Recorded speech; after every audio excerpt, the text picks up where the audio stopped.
हाँ जी, हमारा next chapter है 16th प्रोबेबिलिटी। प्रोबेबिलिटी फर्स्ट और सेकंड एक्सरसाइज में तो क्या है, 16.1 में तो सैम्पल स्पेस बनाने वाला काम है। ये क्या होता है सैम्पल स्पेस? सैम्पल स्पेस वो होता है, मान लो एक डाई को फेंका गया।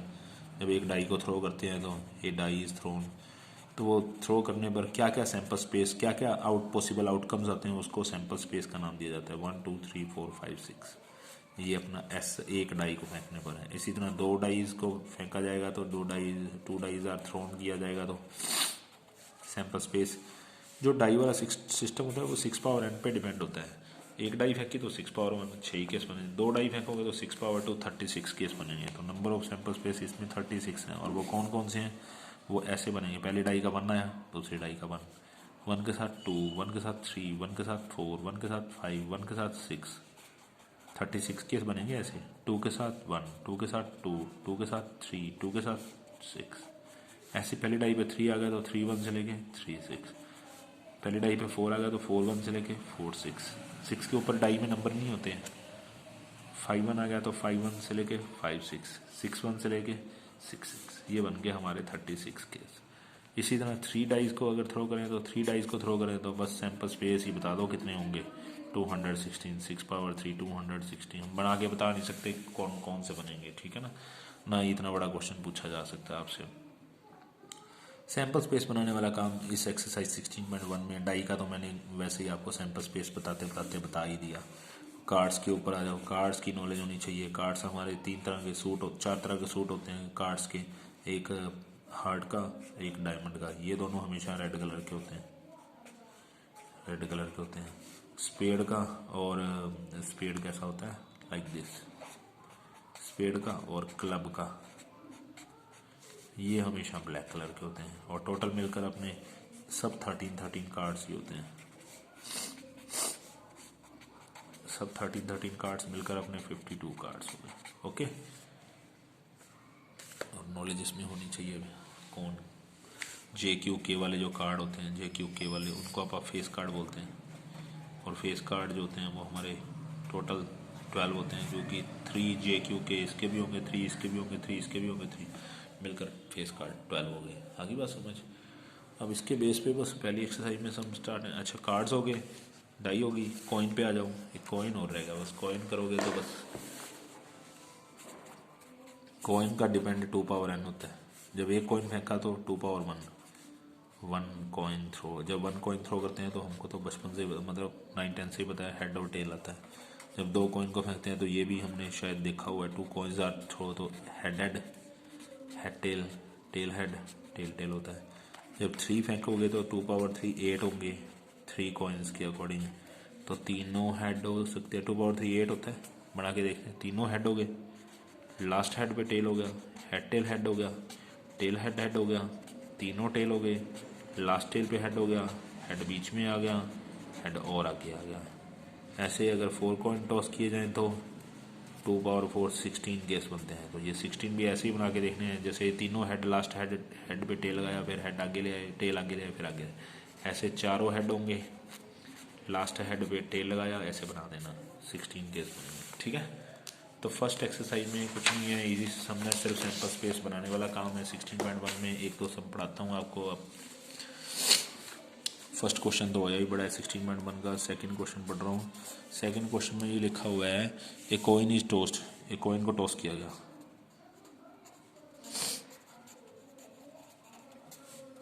Head head, head tail, tail head, tail tail. एक कॉइन को टॉस करने पर ये, sorry, a coin is tossed twice लिखा था। ट्वाइस यानी 2 बार, 2 बार वाले केस ये हो गए। If the second throw result, if the second throw पे हेड, अगर सेकंड थ्रो पे हेड, सेकंड थ्रो पे हेड एक इसमें है और एक इसमें है। सेकंड मतलब ये फर्स्ट होता है, ये सेकंड होता है। जिसके सेकंड थ्रो पे हेड है, रिजल्ट हेड है, वहाँ कह रहा है एक डाई को फेंक लो, उसके साथ एक डाई इज थ्रोन, एक डाई को फेंक लो आगे। यानी एच के साथ यहाँ से हटाया क्योंकि उसके साथ उसने कहा एक डाई को फेंको। एच के साथ डाई फेंकने वाला 1 होगा, एच 2 होगा, एच 3 होगा, एच 4 होगा, एच 5 होगा, एच 6 होगा, एच 7 नहीं हो सकता क्योंकि डाई में होता ही 6 है। ये वाला केस तो फिर ये वाला भी तो हो सकता है, टी एच के साथ 1 होगा, टी एच के साथ 2 होगा, टी एच के साथ 3 होगा, टी एच के साथ 4 होगा, टी एच के साथ 5 होगा, टी एच के साथ 6 होगा। बस ये सैम्पल स्पेस बन गए, 2 ये बैठे और 6 6 12 ये बैठे, टोटल 14 है। मैच कर लो, आंसर आ गया। ऐसे एक सम और देखो, एक कॉइन इज टॉस्ड, एक कॉइन को टॉस किया गया, एक कॉइन को टॉस करते हैं तो पता है अपने को हेड और टेल ही आता है। If the result is head, लो हेड भी काट दिया क्योंकि उसने आगे कुछ करने को कहा। If the result is head, if the result is head then a die is thrown, तब एक डाई को थ्रो किया गया। डाई को थ्रो करोगे तो एच के साथ die, die H1 H2 H के साथ 3, एच के साथ 4, एच के साथ 5, एच के साथ 6। बस काम खत्म नहीं हुआ, अभी भी आगे भी कह रहा है if the die show up an even. अब ये जो बने हैं इसमें die show up an even number कौन सा है? If die show up an even number, जिसका इवन नंबर आ रहा है वो तो H2 का आ रहा है, H4 का आ रहा है, H6 का आ रहा है। वो कह रहा है उसके साथ कह रहा है the die is thrown again, उसके साथ एक डाई को दोबारा फेंक लिया, die is thrown again, die को फिर फेंक लो, थ्रो अगेन। तो H2 के साथ डाई फेंकना मतलब H2 के साथ 1 लगाना है, H2 के साथ 2 लगाना है, H2 के साथ 3 लगाना है, H2 के साथ 4 लगाना है, H2 के साथ 5 लगाना है, H2 के साथ 6 लगाना। ऐसे H4 के साथ भी तो हो सकता है। ये वाला केस कट हो गया, H4 वाला भी तो था इवन नंबर वाला, H4 के साथ 1 लगा दिया, H4 के साथ 2 लगा दिया, H4 के साथ 3 लगा दिया, H4 के साथ 6 तक पहुँच गए। ठीक है, H6 के साथ 1 लगा दिया और H6 के साथ 6। बस एक केस वो बैठा, 3 ये बैठे, 6 6 12 और 6 18 ये बैठे, तब जाके आपका आंसर पूरा आएगा। ठीक है, ये हमने 16.1 में काम करना है। 16.2 में क्या है? 16.2 भी ऐसी आसान सी है, उसमें भी प्रोबेबिलिटी निकालने वाला काम 16.3 से स्टार्ट होता है। 16.1 में तो सैंपल सिर्फ एस निकालना है, मतलब इन सारों को मैं एस बराबर लिख के ना ऐसे लिख दूंगा, कर्ली ब्रैकेट में डाल दूंगा। पर 16.2 में इवेंट्स भी बनाना आ गया, जैसे अपने पहला ही सम में पढ़ते हैं। थोड़ी सी नॉलेज और भी दूंगा आपको इसमें, म्यूचुअली एक्सक्लूसिव और एग्जॉस्टिव इवेंट वाली। ठीक है, 16.2 में क्या काम है? 16.2 में कहता है, जैसे पहला क्वेश्चन है, coin is tossed once, coin is tossed once, एक कॉइन को एक बार फेंका, ओके, हेड टेल आ गया। If it turn up head, लो हेड को काट दिया। If it turn up head, अगर हेड आया तो एक डाई फेंक ली, ये डाई इज थ्रोन, उसके साथ डाई को फेंक लो। अब डाई के तो कई घनी केस होते हैं, डाई के साथ कौन होता है? H1 होता है, H2 के साथ, H के साथ 3 हो गया, H के साथ 4 हो गया, H के साथ 5 हो गया, H के साथ 6 होगा। ओके, तो पहले पार्ट में तो पूछा था सैंपल स्पेस निकालो, sorry if it turn up tail, tail भी पूछा है भाई, टेल भी काटो। If it turn up tail, if it turn up tail, अगर वगैरह टेल आया तो it is tossed twice more. It is, it मतलब कॉइन को खुद ही, टोस्ट ट्वाइस मोर, 2 बार फेंक लिया। अगर टेल आए तो 2 बार फेंकने वाले केस HH, टी के साथ HT, टी के साथ TH, टी के साथ TT। यानी हमने इस टी के साथ, इस टी के साथ कॉइन को 2 बार फेंकने वाले केस लगा दिए, head head, head tail, tail head, tail tail. आगे बात समझ? ये हमारे टोटल सैंपल स्पेस बन गए 6 ये और 4 ये। ठीक है, पहले पार्ट में S मांगा गया था, H1 से लेके H6, THH, THT, TTH, TTT।